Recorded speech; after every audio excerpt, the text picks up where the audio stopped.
বিয়ের পর প্রথম জন্মদিনে বরের কাছ থেকে পেলাম বিশাল বড় সারপ্রাইজ। সত্যি বলতে এবছর জন্মদিনটা সত্যিই খুব স্পেশাল ছিল, কারণ এটা আমার বিয়ের পরে প্রথম জন্মদিন।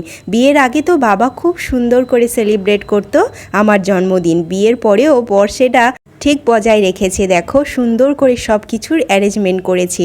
সত্যি বলতে আমার ফ্যামিলির সবার সাথে আমি আমার বার্থডেটাকে সেলিব্রেট করতে পছন্দ করি।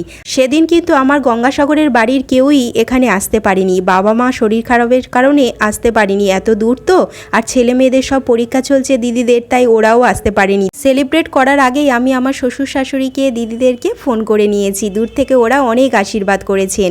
বর রেস্টুরেন্ট থেকে সব কিছু অর্ডার দিয়ে দিয়েছিল, যেহেতু ফ্ল্যাটের মধ্যে এতগুলো লোকের অ্যারেঞ্জমেন্ট করা একটু প্রবলেম হয়ে যেত, তাই দেখো বিরিয়ানি, চিকেন রেজালা আর বাকি সব কিছু চলে এসছে।